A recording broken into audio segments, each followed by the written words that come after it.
Olá, que bom que você separou este momento para juntos estudarmos a Palavra de Deus. Nós estamos iniciando uma nova série de 13 mensagens sobre as bem-aventuranças. A primeira delas está ligado a um assunto assim que não é tão gostoso de falar, muito menos de participar, mas a Bíblia comenta sobre o mesmo. A primeira das bem-aventuranças fala sobre a pobreza. Em sua opinião, por que há tanta pobreza no mundo? Qual é seu sentimento quando uma pessoa se aproxima para lhe pedir uma esmola? Será que há pessoas pobres que se comportam como ricos orgulhosos e ricos que são simples e humildes? Abra sua Bíblia no Evangelho escrito por Mateus, capítulo 5 e o versículo 3. Bem-aventurados os pobres de espírito, porque deles é o reino dos céus. O mesmo texto, na versão Almeida Revisada, diz: bem-aventurados os humildes de espírito, porque deles é o reino dos céus. Quando lemos o mesmo texto em várias versões, fica mais fácil de entender o real sentido. Qual mensagem o mesmo deseja transmitir? Porque, a grosso modo, dizer que pobreza significa felicidade, poucos entenderão ou aceitarão isto. Mas Jesus não estava delirando. Ele sabia o que estava dizendo. Na verdade, ele não estava falando da abundância ou escassez de bens materiais, riqueza ou pobreza nesse sentido. Perceba que ele disse: bem-aventurados os pobres de espírito. Na outra versão, bem-aventurados os humildes de espírito. Pobreza de espírito significa humildade, ausência de orgulho, de autossuficiência. Existem pessoas ricas materialmente falando, mas que são humildes. Por outro lado, existem pessoas pobres de bens materiais que são orgulhosas, arrogantes.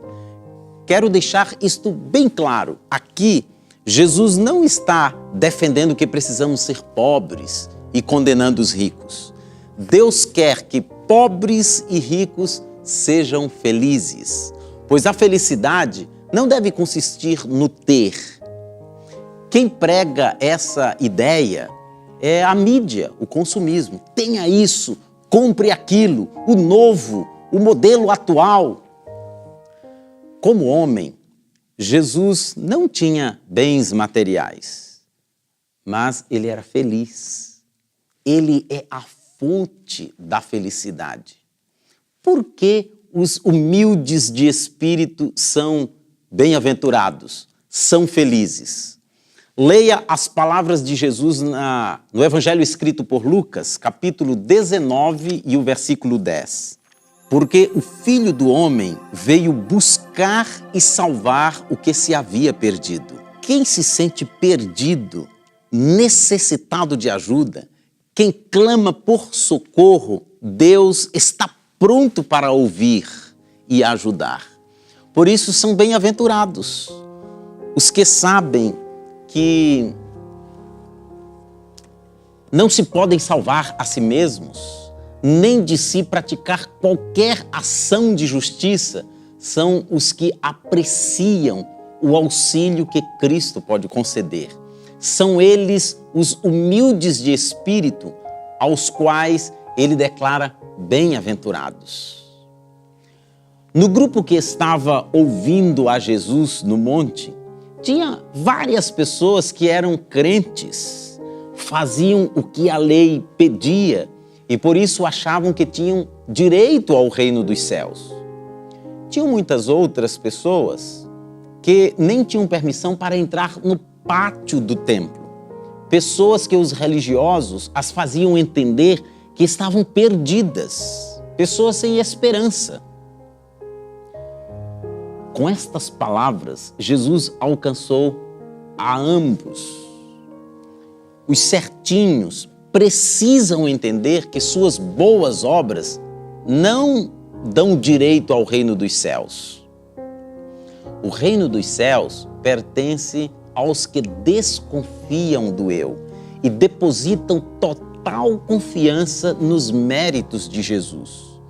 Os que têm praticado coisas erradas, que são criticados, rejeitados, podem crer que se forem a Jesus arrependidos e suplicarem por perdão e ajuda, serão aceitos, perdoados e transformados pelo poder regenerador do Espírito Santo, tornando-se novas criaturas, súditos do reino dos céus. Os que querem ser bem-aventurados, felizes, precisam ter em mente que necessitam do auxílio divino. Noutra ocasião, Jesus falou em João capítulo 15 e o versículo 5. Abra sua Bíblia. Porque sem mim nada podeis fazer. Todos os que têm a intuição de sua profunda pobreza de alma e veem que em si mesmos nada possuem de bom, encontrarão justiça e força olhando a Jesus.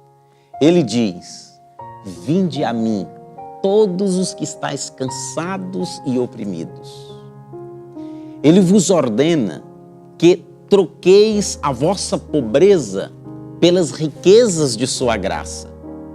Não somos dignos do amor de Deus, mas Cristo, nossa segurança, é digno e capaz de salvar abundantemente todos os que forem a Ele. Qualquer que tenha sido vossa vida passada, por mais desanimadoras que sejam vossas circunstâncias presentes, se fordes a Jesus, exatamente como sois, fracos, incapazes e em desespero, nosso compassivo Salvador irá a grande distância ao vosso encontro e em torno de vós lançará os braços de amor e as vestes de sua justiça.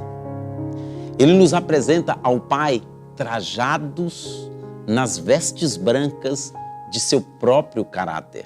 Ele roga a Deus em nosso favor, dizendo: eu tomei o lugar do pecador. Não olhes a este filho desgarrado, mas a mim. O último aspecto que quero destacar deste versículo com você, neste momento, é sobre a riqueza incalculável desses pobres de espírito. Perceba as palavras de Jesus: deles é o reino dos céus. Em outras palavras, o reino dos céus pertence a eles. Eles são os donos. Agora te pergunto, existe alguma coisa neste mundo que tem maior valor do que o reino dos céus? Existe riqueza maior do que esta? Meu querido, minha querida, não importa se você tem pouco ou muito recurso financeiro. Tenha em mente, o céu não tem lugar para o orgulhoso. Quem se exaltou lá foi expulso. O meu desejo é que a humildade caracterize a sua e a minha vida, e assim possamos ser súditos do reino dos céus.